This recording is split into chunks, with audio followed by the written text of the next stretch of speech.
bangko mo, ay laging aapaw. Sino gusto dito yung bangko nyo parang hindi negative, maintaining balance? Gusto nyo umaapaw yan? Okay. Sisidlan ng inumin ay hindi na matutuyuan. Sino dito? Ayaw nyo maubusan ng water. Lahat ng iinumin natin, lahat ng pangangailangan natin. Pag nabubuhaw tayo, pag nangangailangan tayo, meron tayong huhugutin. Ibig sabihin, hindi tayo maubusan. Ang susi, sa verse 9, si Yahweh ay handugan natin ang bahagi ng kayamanan na pinakamainam. And that is one way of pinakamainam is giving our tithes, 10% of our income to the Lord. At basic income po yan. Ibig sabihin, yung wala pang deduction, wala pang BIR, walang SSS, walang GSIS, walang ano pa yung deduction, pag-ibig, yan. Ibig sabihin, wala pang deduction. Okay. Basic, yung magkano talaga yung sweldo mo, na walang deduction. Doon tayo kukuha ng 10%. At natutuwa po kami kasi yung listahan natin ng mga nag-iika po ay nadagdagan na. At sana sa mga darating pang panahon, matuto tayo na gawin natin bahagi yung pag-iika po ng buhay natin. So, hindi lang nyo ako pinakikinggan, gusto ko sumusunod kayo kasi yun ang gusto ng Lord. No? Kasi para lang kayo nanonood ng TV, ng sine, kung yan, naririnig nyo po, pero hindi naman tayo sumusunod na nag-iika po. Mas maganda po, naririnig natin at isinasa buhay natin. Okay?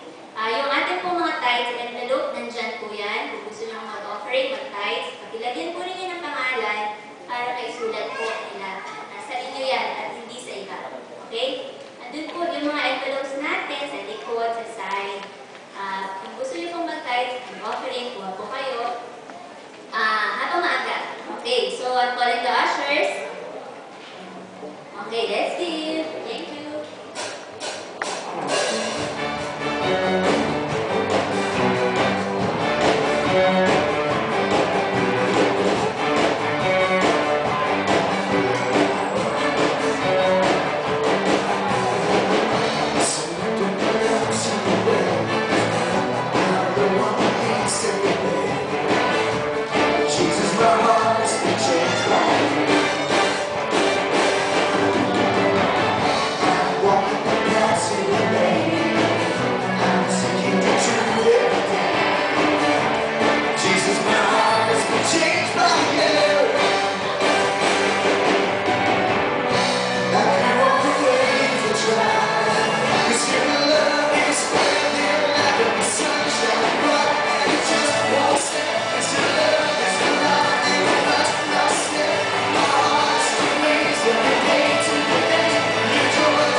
May Bible po kayo. Lahat po na may dalang Bible, pakitaas. Pakitaas sa kanila ng Bible. Di ba? Sige po, pakitaas sa kanila ng Bible. Sige, taas po ninyo. Huwag po mamaya kung kayo dalang Bible. Pag ang katabi mo, walang Bible, pagsabi sa kanya, ayun na, ayun na.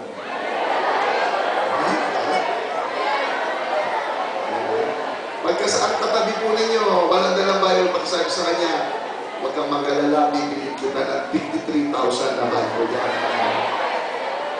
Okay. Let's read. Want everybody? Okay, let's read. Matthew chapter 21, at the count of 3, let's read it all together. 1, 2, 3. Jesus entered the temple courts and drove out all who were buying and selling there. He overturned the tables of the money changers and the benches of those selling doves. It is written, he said to them, my house will be called a house of prayer, but you made it a den of robbers. The blind and the lame came to him at the temple, and he healed them. But when the chief priests and the teachers of the law saw the wonderful things he did, and the children shouting in the temple courts, Hosanna to the Son of David, they were indignant. Next verse. Do you hear what these children are saying? They asked him. Yes, replied Jesus. Have you never read, from the lips of children and infants, you, Lord, have called forth your praise. He left them and went out the city to Bethany, where he spent the night. Okay, pagpalain ko ng Diyos sa kanyang salita. The title of today's message is Born Again Church 2. Last week, nasa Born Again Church po tayo, diba? This week, Born Again Church 2. Okay, pakihawak lang po natin yung ating mga anak. Okay. Kung nahihirapan po tayo, pwede po natin silang ibaba sa ilalim. May video naman po doon, nakikita yung sa harapan. Wala po tayong problema doon. Okay? Thank you. Praise God. Kapag ang makulit po yung nanay, ang nanay po ang bababa. Okay. Sige. Norm lang po yan kasi talagang ganyan lang po yung mga bata. And we love children. Kahit makulit po sila, we love children. I have my own kids. Ganyan lang po talaga kasama sa mga bata yan. Kahit kayo po, makulit po tayo dati. Yung iba lang, hindi na nawala ng kakulitan. Hanggang ngayon, makulit. Okay, let's say, Born Again Church. Born Again Church. Meron ba Born Again Church dito? Meron ba? Meron ba? Meron ba? By the way, napanood na po ninyo, di ba, yung Avengers. Itaas lahat ng kamay na nakapanood ng Avengers. Taas ang kamay. Iba sa inyo, hindi pa nyo napanood. Papanoorin po natin ulit. Di ba? Let's turn off the lights. Paano mandali? Alam po ninyo, napanood nyo rin ito, pero let's watch it again para maintindihan po yung sinasabi ko. Let's watch.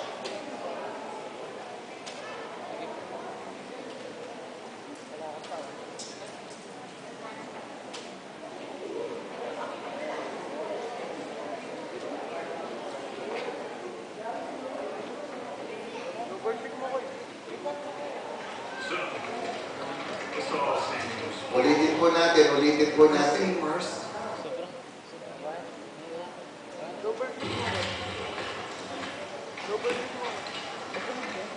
So, this all seems horrible.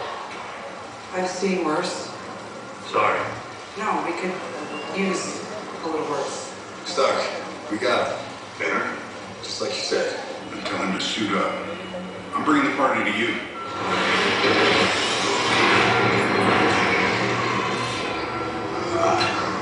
I don't see how that's a party.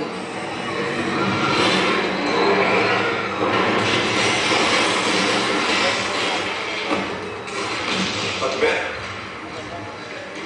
Now might be a really good time for you to get angry. That's my secret, Cat. I'm always angry.